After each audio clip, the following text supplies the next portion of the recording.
or not, we cannot confirm. But if this is true, that to become a member of SARS, you must be an ex-convict. By an ex-convict, it means that you must have been convicted of a crime and then you have served your jail term and you are now an ex-convict. If this is a true requirement of becoming a member of SARS, then ask ourselves, why are we surprised? I mean, why are we surprised about the things that we are hearing about, the brutalization by members of SARS, the exploitation, the extortion, the stealing, the killing? Why are we surprised? I don't see why we should be surprised. But like we said, we cannot confirm if this is really true because the police force website did not provide us with any information on this. And who is surprised, by the way? I mean, who is surprised? These are things that should be there, accessible to the public, but who is surprised? Anyways, so on that note, we'll be taking a very short break. And when we come back, we'll be continuing on our discussion on end police brutality. We'll be right back shortly.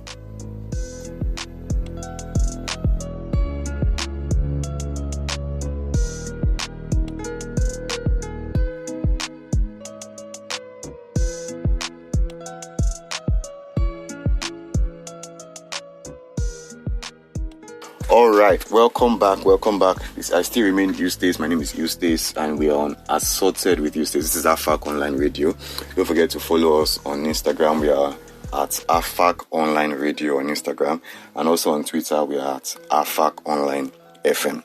Right, so we're discussing on end police brutality. And then we spoke about whether SARS is really necessary. We consider the police bill. We also consider the application requirements that you must be an ex-convict to be a member of SARS. Now, one other thing that I want us to consider to discuss is on the victims, the large number of victims of SARS brutality and police brutality as a whole. Most recently, we have the instance of Mr. Jimoh Isiaq. I hope I pronounced that correctly. Mr. Jimoh Isiaq, who was murdered allegedly by a spray of bullets, so to speak. He was whether he was one of the protesters or not is not it has not been confirmed, but it doesn't even really matter whether it was an onlooker or it was a protester. Nobody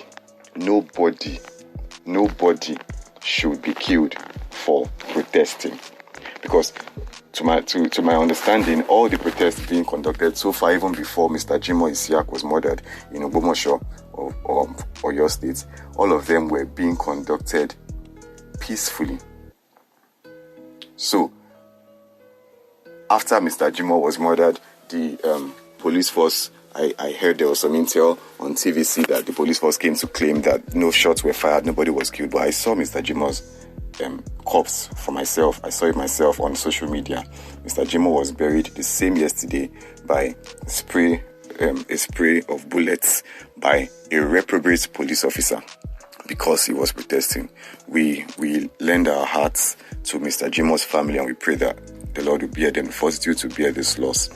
Grant them the fortitude to bear this loss in this period. And Mr. Jimoh Isiaq is just one of the many victims. We have other examples. We have Miss Bisola Ajayi, who was abducted by supposedly members of the FSAS. They were dressed in uniform, by the way, and she was abducted, kidnapped, and kept for about 3 days or so, if not for the efforts of the Nigerian Bar Association and also the efforts of the Rivers State government, whom we do not even know whether they would have entered into that situation if the Nigerian Bar Association did not come to the rescue. But anyways, they did, and we are grateful to them for doing so. She was eventually rescued alive and unhurt. By the way, she also told us that at the time they were considering killing her right before the police came to her rescue. So we thank God for that. But I must mention at this point, if Miss Bisola Ajayi did not have the friends or the network that came to her rescue and put her situation to the forefront, what would have happened? And Ms. Bisola Ajayi is just one example of people whom have been abducted by men in uniform. We have various examples. Various examples of unnamed people whom have been abducted, kidnapped, and ransomed, and eventually killed by men in uniform. And these people, their situations were not heard about because simply they did not have the wherewithal to reach out to the public and let their case be heard. So Ms. Bisola Ajayi is just one example. So yes, we have various instances, police brutality. We have instances where I know of someone who was driving a few weeks ago. He was driving and he was stopped by. Now this one was police. He was stopped by the police and they told him to calm down. He came down. He was on dreadlocks, by the way, which apparently now is a crime in Nigeria to have dreadlocks. I mean, who knows? He was on dreadlocks. He came down. They told him where is he going to. He told them where he's going to. He was still being a responsible citizen, by the way. And all of a sudden they told him, can they search his phone? For what? Why do you need to search my phone? And then they began to be hostile to him. They said, well, he's being hostile to an officer. They want to search his phone. You don't have any reason to search my phone. What have I done? They want to search his phone. And before we know what's happening, they shot my guy. They shot him. If not for the onlookers who were around, who quickly took him and rushed him to an hospital and saved his life, he would have been dead by now. So various examples of unnamed victims whom have been brutalized, whom have been killed, whom have been raped, whom have been exploited, whom have been robbed by men in uniform. Various examples of those whom have nobody to speak for them. Now, I was mentioned that this is not about a global trend. This is not about having end SARS or end police brutality be number one on Twitter, trending worldwide. That is completely not what this is about. This is about a need to speak up as a joint front. A need to speak up as a joint front. A need to have our voices heard. Now, on this need to have our voices heard, it is indeed sad, very sad, that our president has failed to issue a suitable response to our cry.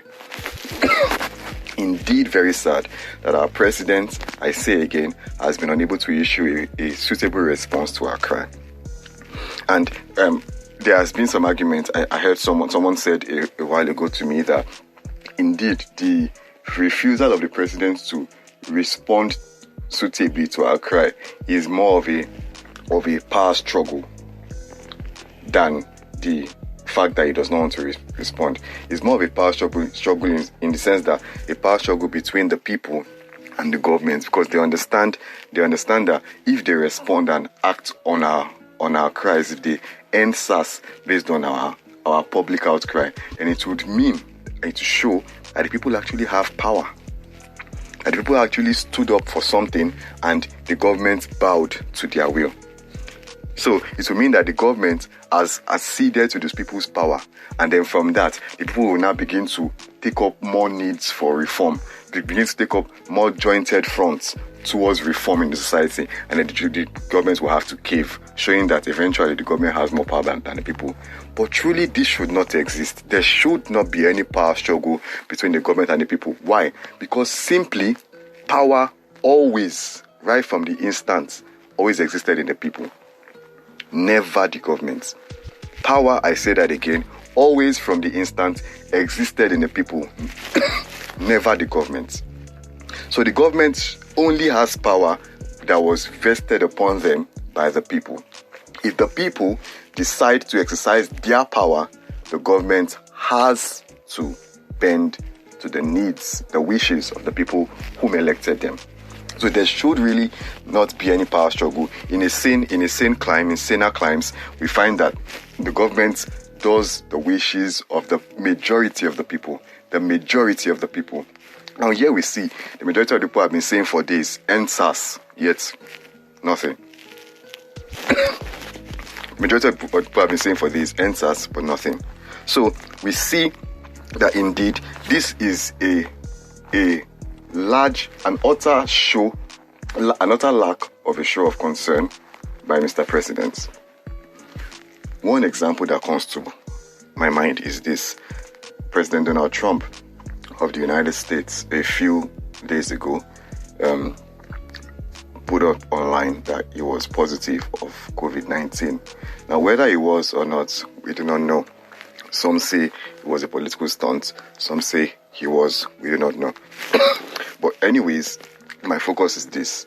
A few days after Mr. Trump did this, our president, our beloved president, put up online a message of solicitation, so to speak, wishing Mr. Trump a quick recovery.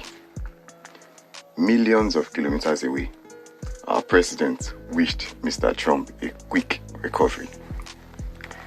Today, we are shouting, "End SARS, end police brutality."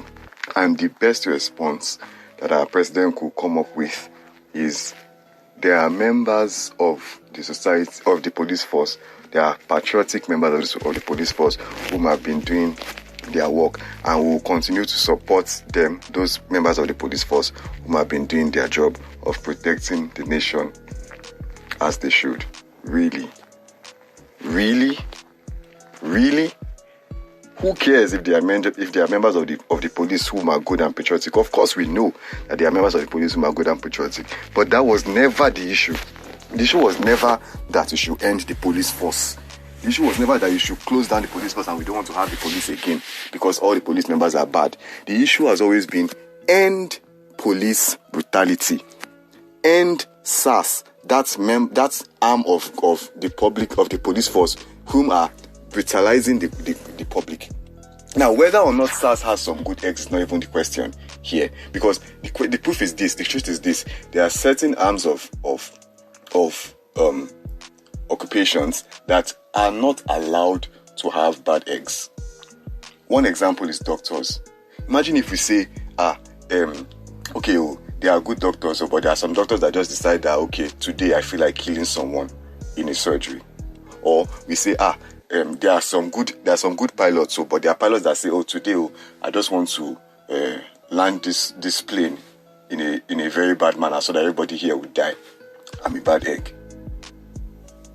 So you see that there are some occupations that are not allowed to have bad eggs, and the police force is one of them. SARS is one of them. So if they have bad eggs, end police brutality. The question is not about addressing the majority that are good. The question is, those minority that are not good, they have destroyed the essence of the majority. I'll give an example. I'll give a few examples. In Germany, the Nazist group were about a quarter of the German, about a quarter of the German population were the Nazist group. Yet, as minority as they were compared to the majority of the German population, the Nazis completely destroyed Germany. Completely overtook Germany as minority as they were. Another example, we have billions of peaceful Muslims all over the world. Billions. Yet it took just 19 extremists to cause the 911 jihad, the 911 issue in US. By 911 I mean 9/11, September 2011 in the US. A minority few, a few bad eggs.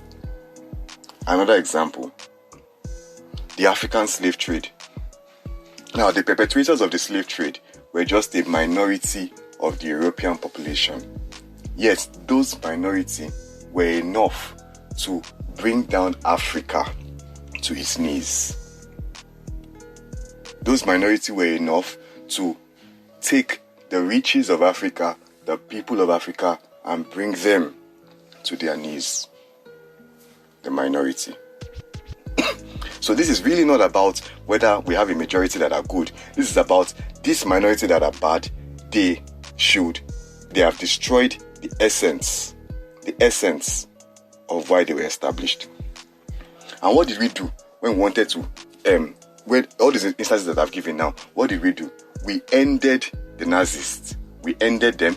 We ended the slave trade completely. That is exactly what we